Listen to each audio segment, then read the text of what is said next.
in state and local government to try to turn back the tide, the onrush of religion-promoting legislation that will emerge if we lose the Supreme Court precedent that has protected us since the Everson case in 1947.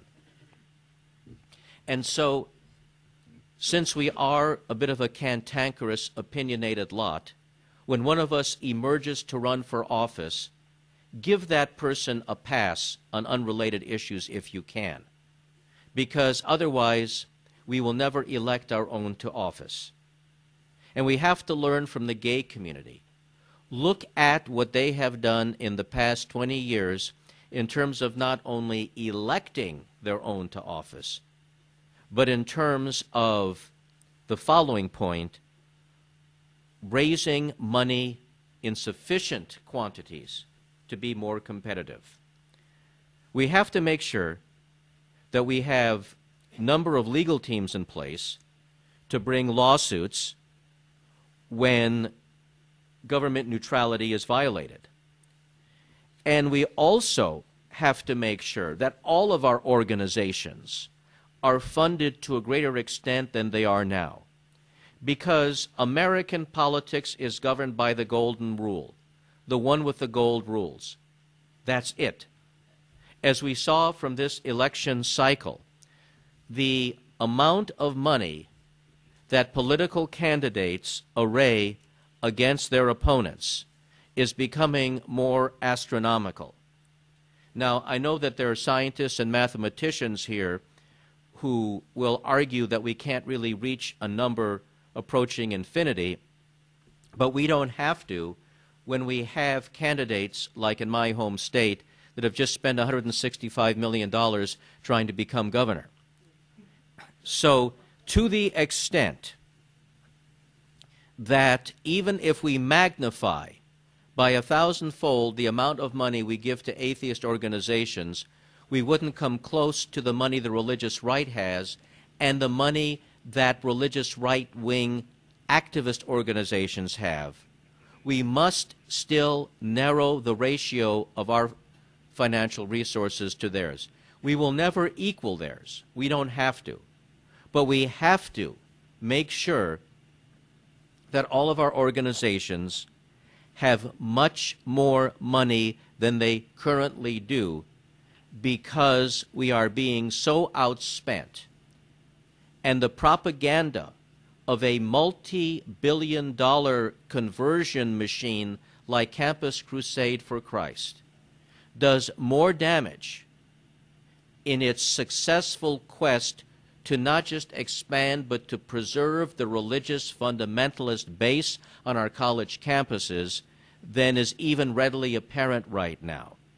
Generation after generation of American young people will be lost to the ravages of religious dogma unless we're able to raise and spend more money to get out a counter message on college campuses.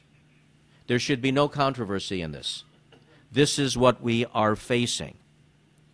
We cannot expect to successfully compete against religious ideals if there is such a gigantic mismatch between our collective financial resources and theirs.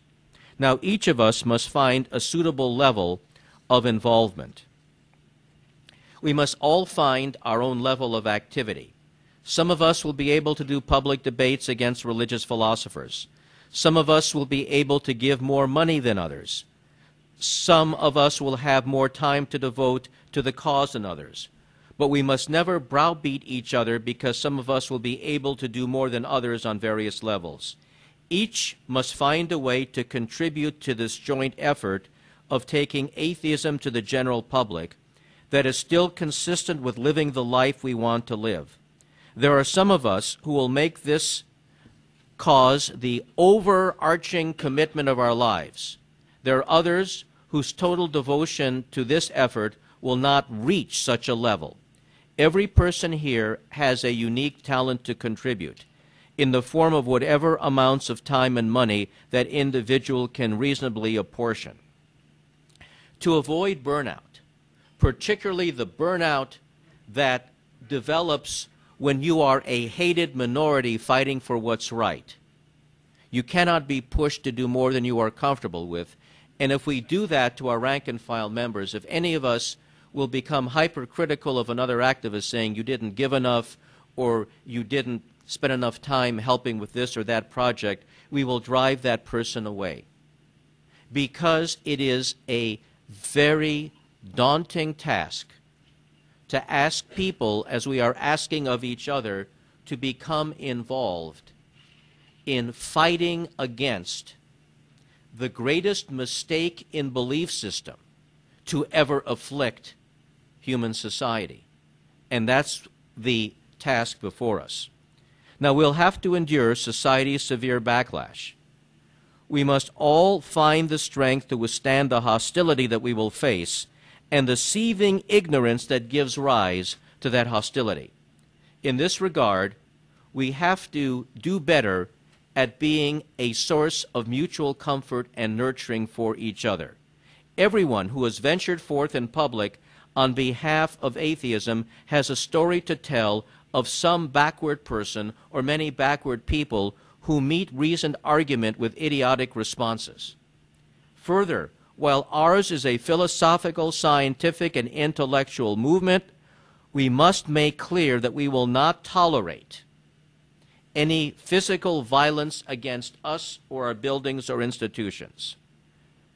Now, our inherent right of self-defense as human beings is in no way diminished because we don't believe in any supernatural beings.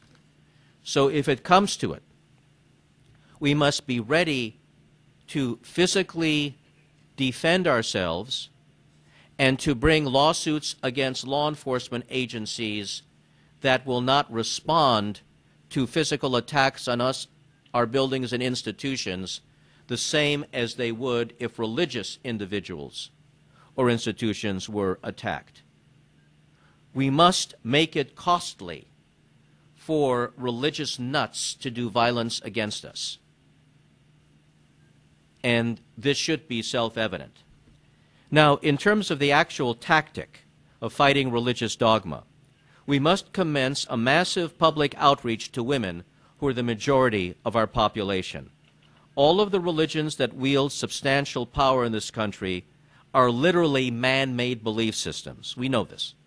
All of these traditional religions are based upon scriptures that unambiguously order women to be subordinate to men.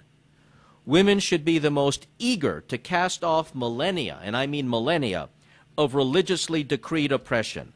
Women on a mass scale must be made aware of the literal words of the Bible and of the Quran.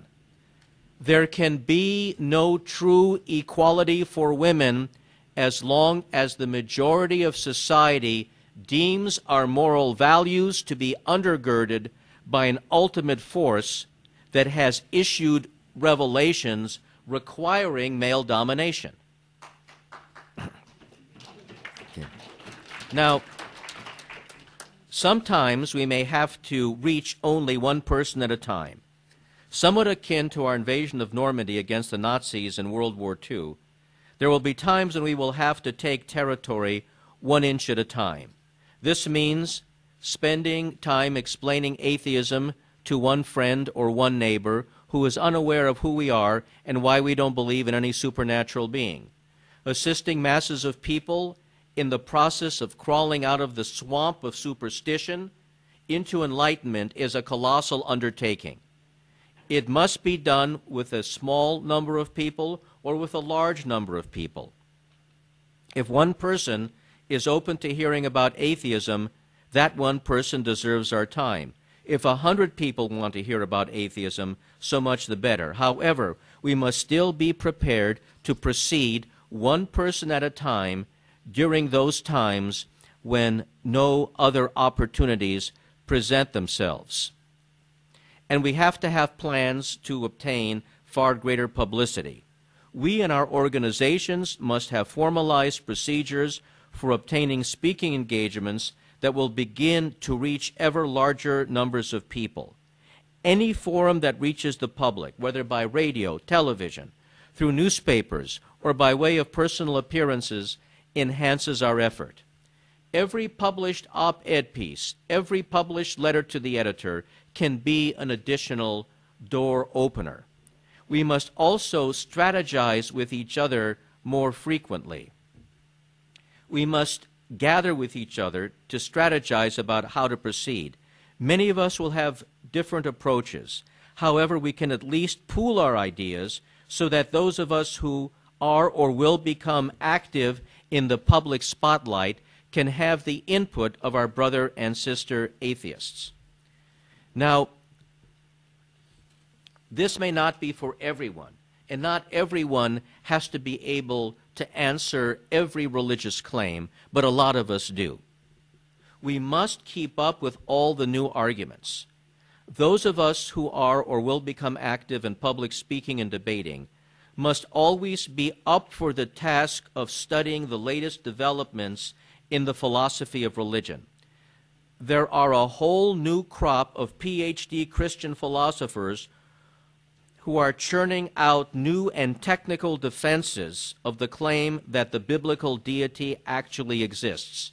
It's a mistake, and I must say this, to think we can just dismiss their arguments without engaging them in depth. We can't do that.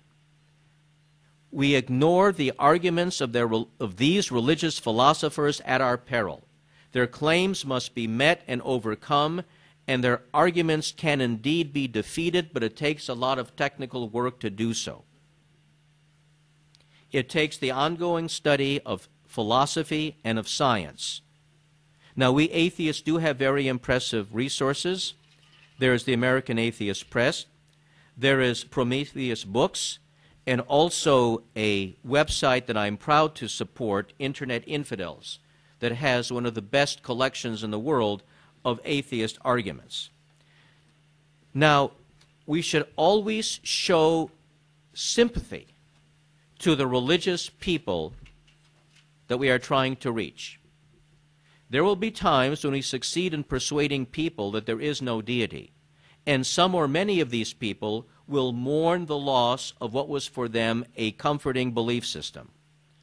We must never fail to show sympathy for those former believers who are courageous enough to abandon their religious beliefs as dictated by new argument and evidence.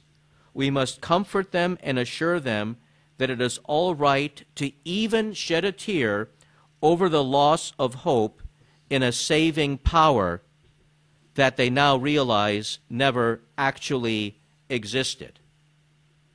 And we must have support groups, like the gay community does, for those who come out of the closet and have to contend with the trauma of being shunned by family and friends.